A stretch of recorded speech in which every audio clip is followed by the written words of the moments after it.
Welcome. Are you ready to change course? Because that's what we're talking about today. We're going to talk about some very specific things you can do to change the direction of something in your life. And this is Momentum Monday, so I'm excited to do this with you because we are going to work on something this week. You're going to pick something out of this video that you want to work on this week. I'm going to pick something that I'm going to work on. It's Momentum Monday, and we are going to take this challenge. So we are going to talk about how we can really make a difference, how we can change course. So we're going to talk about how you can make a difference, because a lot of people feel like deep down, it's not really going to make a difference. It's not going to make that much of a difference. All that extra work might not even be worth it. So I want to tell you something that happened at a high school. It was in Shreveport, Louisiana, and this was Southwood High School. They were just barely starting school for the year. In fact, they were just a few weeks into school, and two groups of boys in the courtyard started a brawl. And it turned into this huge fight. And the very next day, two groups of girls had this brawl. They kind of took off where the boys left off. And it was this horrible, horrible fight. And so in just 2 days, 23 students were in police custody. It was out of control. And this was a school where the violence was rising and it was becoming a problem. A school administrator told her friend's name was Craig, she told him that gang tensions were rising and that it was getting out of control. So Craig decided he wanted to do something about it. Now, how many of us would think, okay, what could I do? It's too dangerous, there are too many, there's too much to do, I don't have the time, I don't know what to do. But Craig wanted to do something about it. So he contacted a friend of his, Michael. Michael had an 11-year-old, or not an 11-year-old, sorry, he had an 11th grader at the school. So he has a big stake in this. He wants his kids to be safe. He wants the school to be a place where he can send his kids to learn and to grow. So Craig and Michael decided to meet. They had an emergency meeting with parents and the principal, and the meeting lasted 4 hours. And at the end of the meeting, when they were done, they had decided that they were going to make their presence known on campus. They were not just going to let this keep going the way it was. And they said, this is a quote from them, they said, the best people to take care of our kids is who? Us. They started a group called Dads on Duty. Isn't that the coolest name? Dads on Duty. And this is what they did. The very next day, they took action. They ended up with 40 men organized into 6-person shifts with 2 shifts on campus every single day. Can you imagine the kids walking around campus and going, okay, what's going on? Dad's on duty. Like, what is this all about? Because nothing like this had happened before. And so these dads are truck drivers, they're financial advisors, they're business owners, they're chefs. And they are sacrificing their time, they're sacrificing their schedule, they're sacrificing the freedom of the things that they wanted to do to do this. Some of them were dads, some of them are grandpas, some of them are brothers, some of them, like Craig, didn't even have a child who went to that school. Some of them are uncles.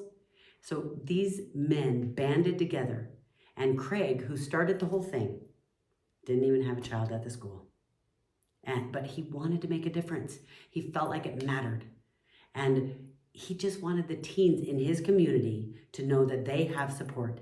They have people who are behind them. And so now if kids start to get into trouble on campus, they have to deal with the big Papa Bears, the smiles, the positive affirmations, the unending dad jokes. And so this is what the dads are doing to make a difference. And ever since the Dads on Duty started on that campus, fights have significantly declined and the gang battles have stopped completely. And this is what one of the students said. They said they interact with all the kids like we're their own children. So one person, Craig, decided to make a difference. He did something about it, and he partnered with people, he got other people involved, and he made a difference. You can make a difference, and I'm going to show you what that looks like. There are 5 things that you need to do. They're simple, and you can do them, and it will help you change direction. It will help you make a difference the way that you want. The first thing is to have clarity. You have to know what your goal is. Look at Craig. He knew he wanted the kids to feel supported, period. That was it. That's a very specific goal, although the plan, the outline hadn't been created yet. He didn't know how he was going to do it. He just knew what he wanted to do. So I'm sure it seemed daunting. It seemed like, how could we control this? We've got gangs at our school. How do we deal with this? Have clarity. That's just step one. Have clarity. The second thing is change perception. Sometimes it's about changing your perception. Sometimes it's about changing other people's perception because of what you do. So for example, look at what Craig did. He changed not only the perception of the dads and the uncles and the grandpas and the people who became part of Dads on Duty, but he also changed the perception of the kids. The kids, their mindset changed because of the difference that Craig made and because of what he started. Now, did Craig do it by himself? No, he just started something. He started a ball rolling. And now a lot of people are involved doing it. The business that I built this massive business, and it sounds all amazing and it's exciting. But number one, I didn't do any one grand thing that made this amazing thing happen. It was all the little things every day that if you looked at one thing that I did, there's nothing that you would go, holy cow, she did that. That was amazing. It would never be that. But the second thing is, I didn't do it by myself.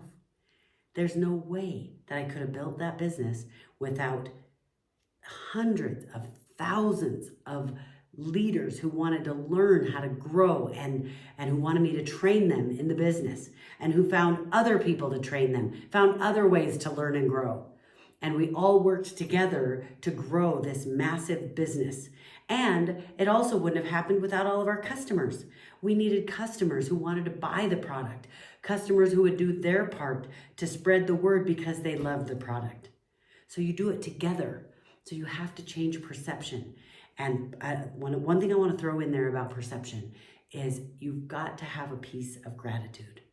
If it's always fear, if it's always it's not fair, if it's always like the worries and the concerns and what I should be doing and I didn't do enough, if it's all that, then there will always be a pall and you will never figure out how to find the light shining through that guides you to your path. But what's going to happen is if you have gratitude all by itself gets rid of most of the negative perceptions that need to be changed. Gratitude.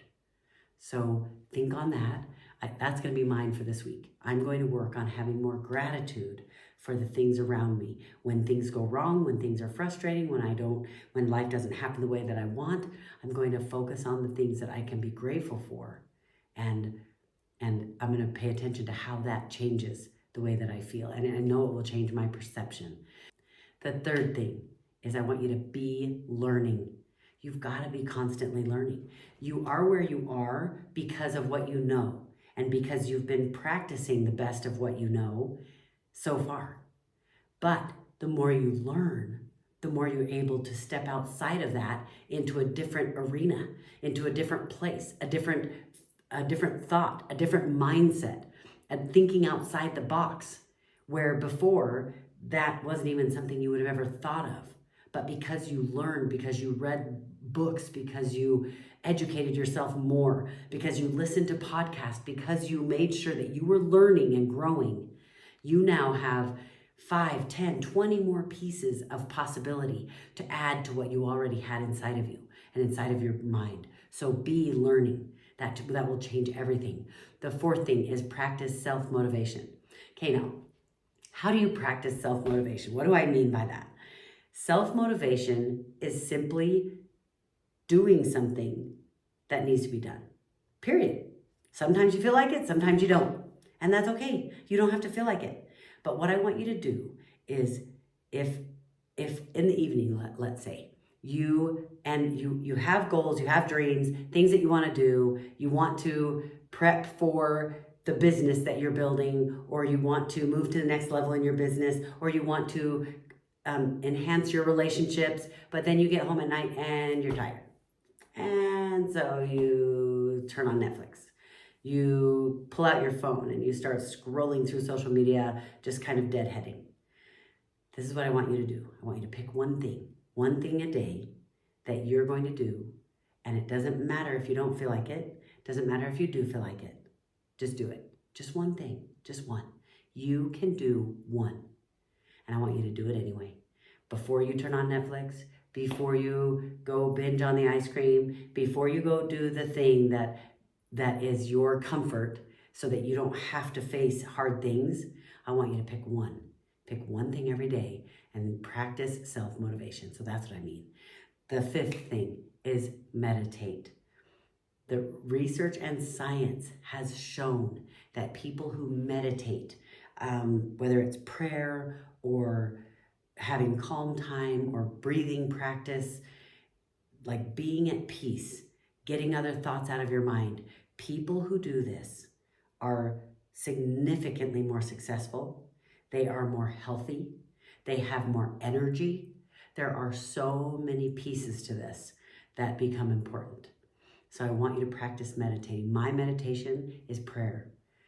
Praying to my Heavenly Father and talking to Him and thinking through and being grateful and talking through the things that I need and talking to my friend.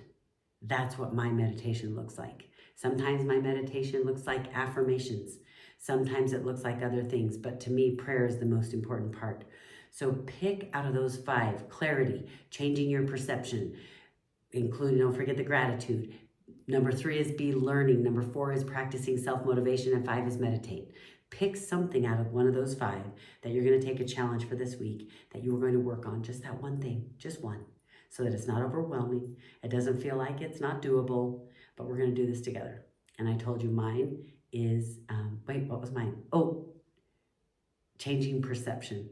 I'm going to change perception because I've noticed I'm a really positive person and I'm always excited about life, but some hard things have been happening that are starting to weigh me down.